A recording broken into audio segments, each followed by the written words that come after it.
Bonsoir et bienvenue. En visite de travail à Dakar, le secrétaire d'État américain Mike Pompeo a été reçu ce dimanche matin par le président de la République Macky Sall. Les échanges ont porté sur la coopération entre les États-Unis d'Amérique et le Sénégal, une coopération dynamique qui s'inscrit dans une longue tradition d'échanges de haut niveau. Marninga. Le secrétaire d'État américain Mike Pompeo est arrivé au Palais de la République en milieu de journée.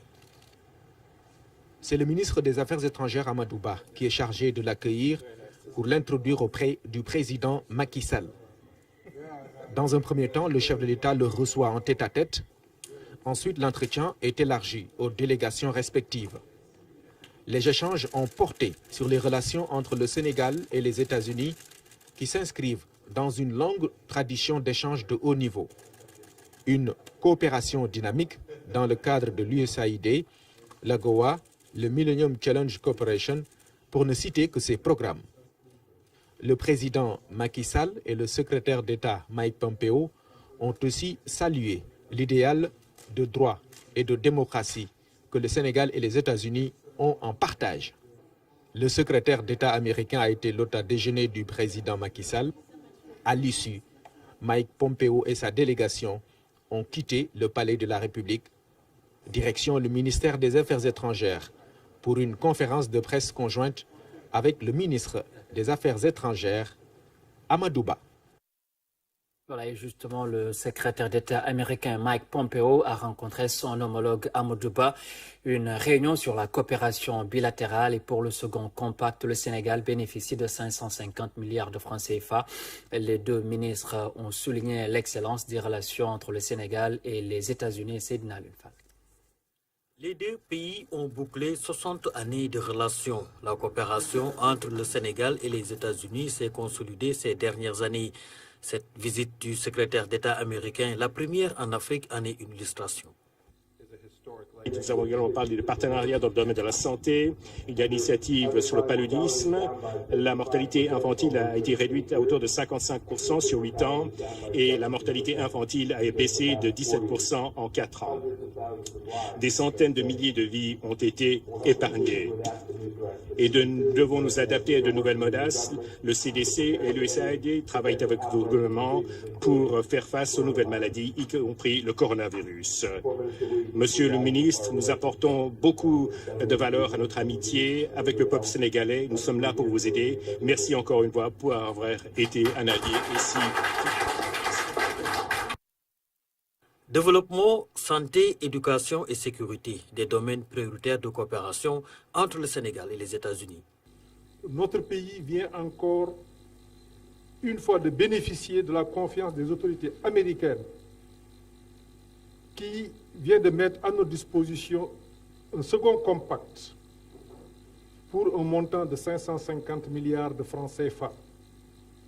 Le premier compact avait tenu ses promesses en permettant l'accroissement de la production agricole par la technique de l'irrigation et le désenclavement des zones de production. Le second compact est destiné au renforcement du secteur de l'énergie. Les échanges figurent également parmi les priorités. Notre coopération avec les États-Unis d'Amérique n'exclut pas le secteur des échanges. Je pense naturellement à l'African Growth Opportunity Act, qui permet aux pays respectueux des droits de l'homme et des principes de bonne gouvernance de bénéficier de facilités pour exporter leurs produits vers le marché américain. Là également, sa réputation de démocratie et d'état de droit a valu au Sénégal une place sur la liste des pays éligibles à tirer profit de cette belle opportunité. Le Sénégal et les États-Unis travaillent dans le domaine sécuritaire pour lutter contre le terrorisme et la criminalité transfrontalière. À la suite de la rencontre bilatérale avec le ministre des Affaires étrangères, le secrétaire d'État américain s'est rendu au CESAC. Mike Pompeo a sur place rencontré et discuté avec un échantillon de la jeunesse africaine. Le Sénégal et les États-Unis ont signé 5 accords de partenariat. La Sénélec, la Géroute, le Francis sont les principaux bénéficiaires. Parmi ces accords phares, la construction d'une autoroute de 165 km entre Dakar et Saint-Louis. Abibou Baye. Premier acte posé par le secrétaire d'État américain Mike Pompeo, c'est la signature d'accords entre des sociétés américaines et sénégalaises. Des mémorandums qui visent des secteurs hautement stratégiques de l'électricité, la santé, les infrastructures et les services sociaux de base. Le secrétaire d'État américain magnifie ce nouveau jalon posé avec le Sénégal. Il s'agit d'une étape très importante, particulière, durant ce voyage au Sénégal, pour parler de la force du secteur privé, car c'est le secteur privé qui est le moteur de la croissance économique. C'est important pour les États-Unis, pour le peuple sénégalais. Nous avons fait du très bon travail. Nous allons signer des accords entre Bechtel, le ministère de l'économie, pour une autoroute qui sera financée. Et il y a également un accord entre General Electric, une grande société américaine, qui va signer un accord. C'est important parce que non seulement cela apportera-t-il de la valeur au Sénégal et ce sera positif pour ces sociétés américaines mondialisées, mais cela nous montre la voie vers un pays en sécurité et prospère au Sénégal.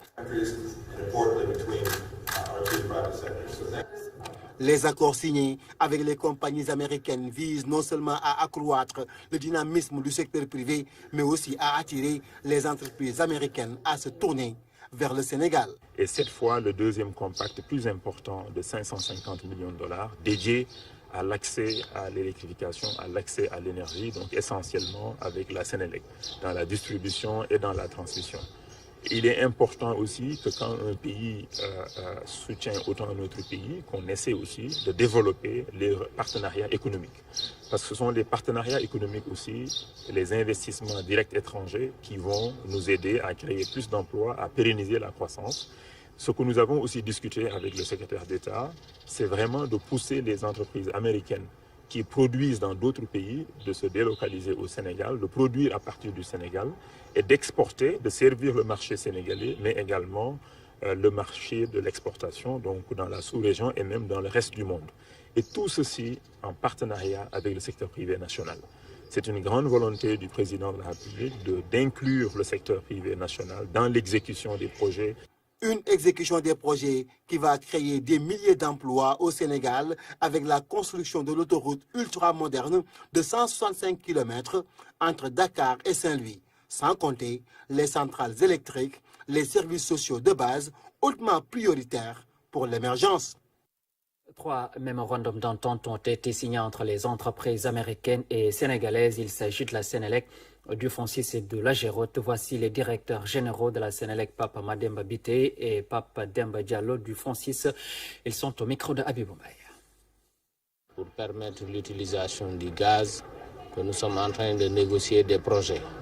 Et GE étant un acteur majeur dans le cadre de la fabrication de turbines à gaz, nous avons signé un protocole d'accord qui nous permettra d'avoir un partenaire aussi important que GE dans le cadre du Gas to Power, mais également dans le cadre du centre de formation que nous voulons mettre en place à Diamniadio et le centre des grands brûlés que nous sommes en train de développer avec l'hôpital principal.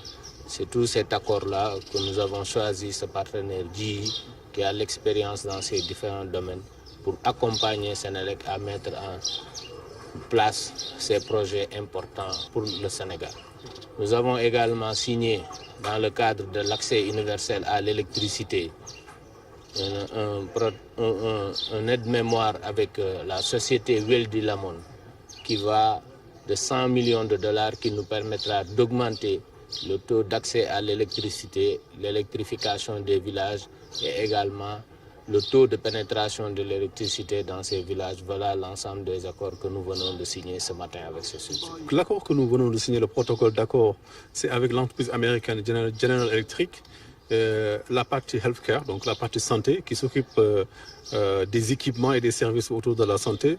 Et cet accord que nous avons signé nous permettra, nous Fonsis, en fait, de pouvoir remplir, si on peut dire, une de nos missions de manière efficace. Ce projet qui concerne l'ensemble des structures de santé du Sénégal nous permettra de participer au relèvement du plateau technique et de le faire d'une manière qui n'impacte pas entièrement le budget de l'État parce que ce sera une sorte de PPP. Le choix de Dakar pour débuter la tournée africaine du secrétaire d'État américain Mike Pompeo est assez significatif. C'est la preuve que notre pays est en train d'être placé au centre de la diplomatie comme une référence majeure.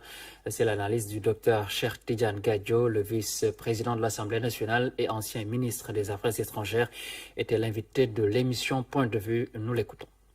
Que notre pays s'est replacé ou est en train d'être replacé au centre de la diplomatie africaine comme une référence majeure. Et ça, c'est toute l'histoire diplomatique du Sénégal. Et je suis fier de savoir qu'à l'heure où nous parlons, le secrétaire d'État aux Affaires étrangères des États-Unis est à Dakar. Et il a dit clairement qu'il avait fait le choix de 3 pays importants pour lui, pour leur politique, et qu'il commençait par le Sénégal. Et en diplomatie, commencer une tournée par un pays est extrêmement significatif. Ouais. Donc c'est vraiment de la fierté pour nous. Mais en plus, 2 points extrêmement importants, c'est les thèmes qui ont été choisis par le président du Sénégal et par le président des États-Unis comme étant l'objet de cette, devant constituer l'objet de cette visite. Bien entendu, le développement économique, les échanges économiques et la sécurité. Et ça, je trouve que c'est extrêmement important. Voilà, Cheikh Tidiane Gadio, ancien ministre des Affaires étrangères et vice-président de l'Assemblée nationale. Mike Pompeo, secrétaire d'État américain, au terme d'une visite fructueuse de 48 heures, a quitté Dakar pour la suite de sa tournée africaine. Mike Pompeo a été raccompagné à son départ à l'aéroport international Blaise Diagne de Diass AIBD par le ministre des Affaires étrangères, M. Amadou Ba, à la tête d'une forte délégation.